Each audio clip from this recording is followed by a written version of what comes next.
चलिए जानते हैं आज की देश और दुनिया की सिलेक्टेड काम की और महत्वपूर्ण 50 बड़ी खबरों को सिर्फ 10 मिनट में।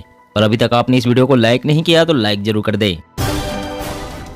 एयरटेल और जियो यूजर्स के लिए बुरी खबर, 10% महंगे हो जाएंगे आपके मोबाइल प्लान्स, जेब पर बढ़ेगा बोझ। अगले 35 दिनों में भारत में दस्तक देगा कोरोना, ट्रैवल हिस्ट्री के आधार पर एक्सपर्ट्स का अनुमान। अब मोबाइल लैपटॉप पर भी दिखानी होगी एक्सपायरी डेट, नहीं चलेगी ऑटो टेक कंपनियों की मनमानी। महाराष्ट्र में विपक्ष ने किया विधानसभा के कामकाज का बहिष्कार, सीमा विवाद और जयंत पाटिल के निलंबन का विरोध। दुनिया के सामने चीन का हुआ पर्दाफाश, रिपोर्ट में दावा रोजाना 5000 से अधिक लोगों को हो रही है मौत।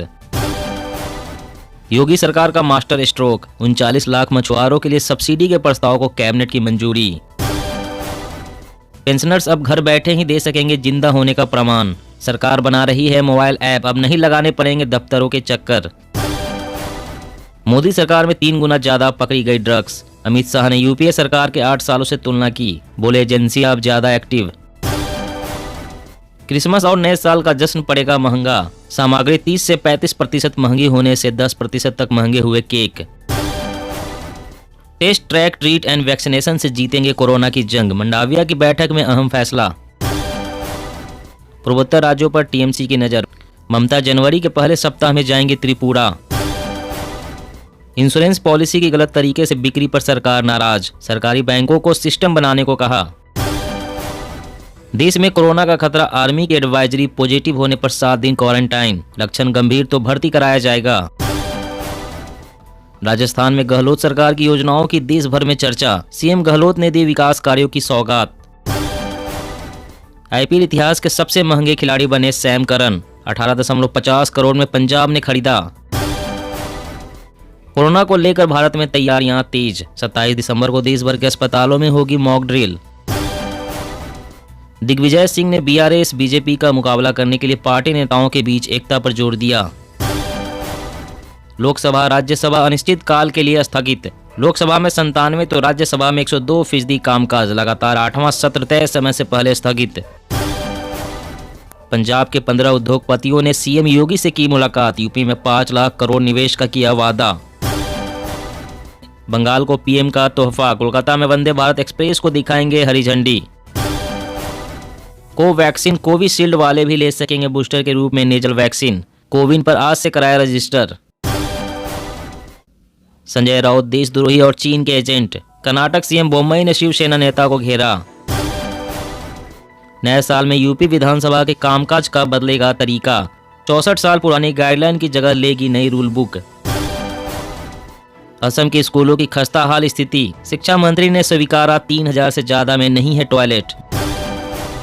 जीरा के रकबे में भारी गिरावट, खाने को टेस्टी बनाने वाले मसाले भी हो जाएंगे महंगे।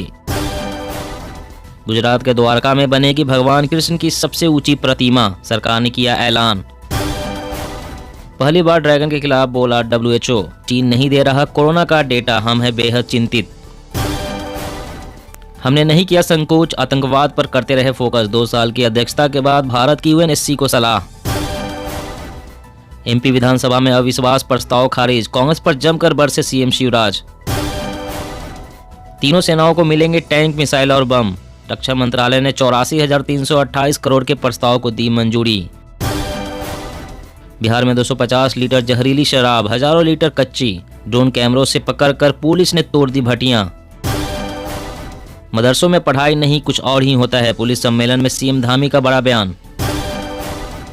प्रधानमंत्री के वन नेशन वन हेल्थ सोच पर करेंगे काम, कोरोना से निपटने की तैयारी पर बोले सिंधिया। सीएनजी पीएनजी की बढ़ती कीमतों से मिलेगी राहत, सरकार घटा सकती है कीमतें। कॉमर्स कंपनियों का शिकायत निवारण तंत्र बेहतर नहीं, ओला उबर के खिलाफ जांच जारी। कर्नाटक के सीएम बोम्मई पर केस दर्ज करे महाराष्ट्र सरकार, चीन का एजेंट कहे जाने पर भड़के राउत। ब्रिटेन पहुंचा कोरोना, सरकार की चेतावनी, बुजुर्गों से रहे दूर नहीं तो हो सकती है मौत। मल्लिकार्जुन खड़गे ने दिल्ली में कांग्रेस पदाधिकारियों के साथ की बैठक, तैयार किया मास्टर प्लान। 31 दिसंबर तक बिहार में स्कूल बंद, कड़ाके की ठंड के बीच शिक्षा विभाग का आदेश। मध्य प्रदेश में मिशन 2023 की तैयारी में जुटी कांग्रेस, हाथ से हाथ जोड़ो अभियान का करेगी आगाज। केंद्र ने मुफ्त अनाज स्कीम 1 साल के लिए बढ़ाई, 81 करोड़ से अधिक लोगों को राहत, 2 लाख करोड़ रुपए होंगे खर्च। कोरोना महामारी की वजह से राजकोषीय घाटे पर नहीं था फोकस, अब अगले 5 वर्षों के रोड मैप पर हो रहा विचार। जयराम रमेश ने उपराष्ट्रपति जगदीप धनखड़ को लिखा पत्र, कहा कॉलेजियम पर बहस को संसदीय संप्रभुता के आड़ में न ढके। केंद्र का बड़ा दाव, 1 रैंक 1 पेंशन योजना का हुआ रिवीजन, 25 लाख परिवारों को मिलेगा लाभ। यूक्रेन जंग को खत्म करना चाहता है रूस, पुतिन ने कहा दुश्मन को समझना होगा कोई भी युद्ध हो खत्म तो होता ही है। कोरोना पर चीन से ग्राउंड रिपोर्ट, दवाएं 100 गुना तक महंगी, लोग इलाज नहीं करा पा रहे, शमशानों में 20 दिन वेटिंग। तो 4 से 5 घंटे नहीं सिर्फ 9 मिनट की होगी यमुनोत्री धाम की यात्रा, रोपवे प्रोजेक्ट पर जल्द ही शुरू होगा काम। धामी सरकार का अफसर कर्मियों का नए साल का तोहफा, सुशासन दिवस पर सम्मानित होंगे 80 अफसर व कार्मिक। कोविड-19 को लेकर सरकार अलर्ट, राज्यों से केंद्रीय स्वास्थ्य मंत्री बोले TTT एंड वैक्सीनेशन पर दे ध्यान। भाजपा कांग्रेस के विरुद्ध कर्नाटक में होगी केसीआर की पहली लड़ाई, परिणाम तय करेगा केसीआर की उत्तर भारत की राजनीति। प्राइवेट जॉब में स्थानीय लोगों को आरक्षण का वादा, 6 राज्यों ने 75% आरक्षण देने का किया ऐलान, लेकिन पूरी तरह कहीं लागू नहीं। कोविड के नए वेरिएंट का खतरा, रेलवे स्टेशनों में हो रही ट्रेसिंग, जीनोम सीक्वेंसिंग से होगी पहचान। एमपी में नए साल में महंगी बिजली, नियामक आयोग ने सुनवाई की तारीखों का किया ऐलान। सीएम योगी आदित्यनाथ ने कहा यूपी में कृषि वृद्धि दर को दोगुना करने की जरूरत, किसान बढ़ सकते हैं आगे। डिजिटल प्रतिस्पर्धा कानून से खत्म करेंगे एकाधिकार, गूगल एप्पल पर सरकार की नजर। देश में हुआ एक और बड़ा बैंकिंग घोटाला, 4000 करोड़ के फ्रॉड में सीबीआई ने दर्ज की एफआईआर। पीएम मोदी टीवी पर दिखाने के लिए पहनते हैं मास्क, मैंने कल उनसे ज्यादा देर तक पहना, जयराम रमेश। संसद में सरकार बोली राम सेतु के पुख्ता सबूत नहीं, सैटेलाइट इमेज में आइलैंड चूना पत्थर दिखे पर कह नहीं सकते कि यह पुल के अवशेष। कोरोना को लेकर यूपी पुलिस अलर्ट, जवानों को पहनना होगा मास्क, लगवानी पड़ेगी बूस्टर डोज। मधुमक्खी पालकों के लिए खुशखबरी, शहद को जल्द ही मिल सकता है जीआई टैग, सरकार ने तैयार किया पूरा प्लान। मौसम अपडेट, यूपी उत्तराखंड समेत पूरे उत्तर भारत में बढ़ेगी ठंड धुंध, मध्य प्रदेश में 2 से 4 डिग्री तक गिरेगा पारा। जी हाँ दोस्तों, और भी बड़ी काम की खबरें निकल कर आ रही है, इसलिए वीडियो को लास्ट तक जरूर देखिएगा। तो चलिए दोस्तों, अब जानते हैं महत्वपूर्ण खबरों को विस्तार से। इससे पहले आपसे एक छोटी सी रिक्वेस्ट है, अगर आपने अभी तक इस वीडियो को लाइक नहीं किया तो लाइक जरूर कर दें। एयरटेल और जियो यूजर्स के लिए बुरी खबर, 10% महंगे हो जाएंगे आपके मोबाइल फोन, 10% महंगे हो जाएंगे आपके मोबाइल प्लान्स, जेब पर बढ़ेगा बोझ। जी हां, टेलीकॉम कंपनियां नए साल में ग्राहकों को जोरदार झटका दे सकती है। हाल ही में सामने आई कुछ मीडिया रिपोर्ट्स इस बात का संकेत दे रही है कि एयरटेल, जियो समेत अन्य टेलीकॉम कंपनियां अपने टैरिफ 10% तक महंगे कर सकती हैं। अगर ऐसा हुआ तो आपको मोबाइल रिचार्ज प्लान खरीदने के लिए ज्यादा पैसे चुकाने पड़ेंगे। टैरिफ हाइक में बढ़ोतरी से जुड़ी रिपोर्ट में बताया गया है कि 2023, 2024 और 2025 की चौथी तिमाही में टैरिफ में बढ़ोतरी देखने को मिल सकती है, यानी केवल अगले साल ही नहीं, आने वाले अगले कई सालों तक मोबाइल यूजर्स की जेब पर महंगाई का बोझ पड़ता रहेगा। बताया जा रहा है कि मार्जिन और रेवेन्यू पर बढ़ते प्रेशर की वजह से कंपनियां टैरिफ में बढ़ोतरी का ऐलान कर सकती है। और अगली बड़ी खबर की बात करें तो कोरोना को लेकर भारत में तैयारियां तेज, 27 दिसंबर को देश भर के अस्पतालों में होगी मॉक ड्रिल। जी हाँ, चीन में कोरोना वायरस ने फिर से तांडव मचाना शुरू कर दिया है। चीन के हालात देखकर भारत में चिंता बढ़ गई है। कोरोना को भारत तक पहुंचने से रोकने के लिए केंद्र सरकार ने तैयारियां शुरू कर दी है। न्यूज एजेंसी ने सूत्रों के हवाले से बताया है कि देश भर के अस्पतालों में कोरोना से जुड़ी आपातकालीन तैयारियों का जायजा लेने के लिए मॉक ड्रिल का आयोजन किया जाएगा।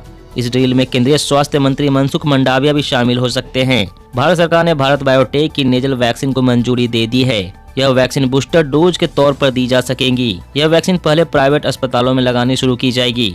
इसके अलावा सूत्रों के हवाले से यह भी जानकारी दी गई है कि केंद्रीय स्वास्थ्य मंत्रालय नए साल और आगामी त्योहारों के मद्देनजर कोविड-19 के लिए एक नई सलाह जारी करेगा। और अगली बड़ी खबर की बात करें तो मोबाइल लैपटॉप पर भी दिखानी होगी एक्सपायरी डेट, नहीं चलेगी ऑटो टेक कंपनियों की मनमानी। जी हां, अगर कोई प्रोडक्ट बंद हो गया है तो अब उसके स्पेयर पार्ट्स नहीं मिल पाएंगे। आने वाले दिनों में ऐसा जवाब इलेक्ट्रॉनिक्स और ऑटोमोबाइल क्षेत्र की कंपनियां नहीं दे पाएंगी, क्योंकि कंपनियों को ग्राहकों को बताना होगा कि अमुक उत्पाद का मॉडल 5 साल तक के लिए वैध है, या यूं कहे कि किसी कार, फ्रिज, एयर कंडीशनर या घड़ी के मॉडल की एक्सपायरी डेट क्या है, जैसे खाद्य उत्पादों या दवाइयों पर मुहैया कराई जाती है। ऐसे में ग्राहक खुद को ठगा हुआ महसूस नहीं करेंगे और कंपनियां भी मनमर्जी नहीं कर सकेंगी।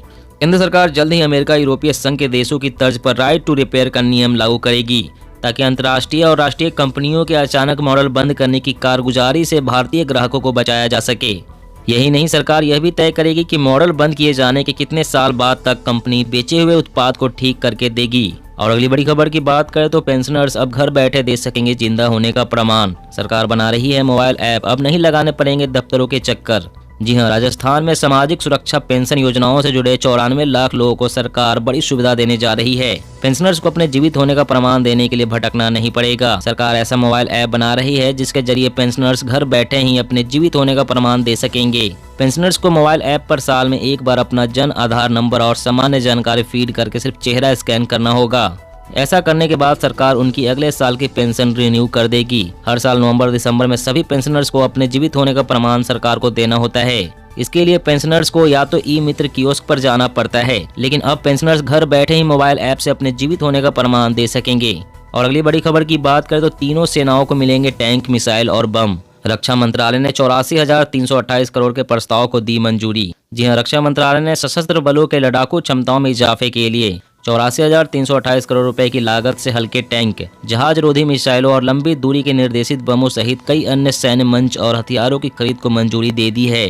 सूत्रों ने कहा है कि हल्के टैंक और माउंटेड गन सिस्टम को एलएसी सहित ऊंचाई वाले अग्रिम क्षेत्रों में तैनात किया जाना तय है। रक्षा मंत्रालय ने कहा है कि डीएसी ने 24 पूंजी अधिग्रहण प्रस्तावों को मंजूरी दी। खरीद का कुल मूल्य 84,328 करोड़ रुपए होगा। उसने कहा है कि प्रस्ताव में इन्फेंट्री लड़ाकू वाहनों की खरीद, हल्के टैंकों, नौसेना की जहाज रोधी मिसाइल, बहुउद्देशीय जहाजों, मिसाइल प्रणालियों की नई श्रेणी, लंबी दूरी के निर्देशित बम और अगली पीढ़ी के अपतटीय गश्ती जहाजों की खरीद शामिल है। और अगली बड़ी खबर की बात करें तो केंद्र ने मुफ्त अनाज स्कीम 1 साल के लिए बढ़ाई। 81 करोड़ से अधिक लोगों को राहत, 2 लाख करोड़ रुपए होंगे खर्च। जी हां, केंद्र सरकार ने राष्ट्रीय खाद्य सुरक्षा कानून के तहत दिए जाने वाले मुफ्त अनाज वाली स्कीम को अगले साल 31 दिसंबर तक बढ़ाने का फैसला किया है। केंद्रीय मंत्री पीयूष गोयल ने इसके बारे में जानकारी दी है। मोदी सरकार के इस फैसले का लाभ देश के 81.5 करोड़ लोगों को मिलेगा। उसके मुताबिक इतनी बड़ी आबादी को 1 रुपए नहीं देना होगा और उन्हें पूरे साल अनाज उपलब्ध कराया जाएगा। केंद्र सरकार इस योजना पर हर साल 2 लाख करोड़ रुपए खर्च करेगी। केंद्र सरकार राष्ट्रीय खाद्य सुरक्षा कानून के तहत चावल, गेहूं और मोटे अनाज देती है। दोस्तों, आज की खबरों में बस इतना ही। इसी तरह रोज काम की खबरें जानने के लिए आप हमेशा हमारे साथ जुड़े रहें। हमारे साथ जुड़ने के लिए वीडियो के नीचे दिए गए इस लाल रंग के सब्सक्राइब बटन को दबाएं और साथ इस घंटी को भी दबाएं ताकि आपको हर खबर की सटीक जानकारी मिल सके।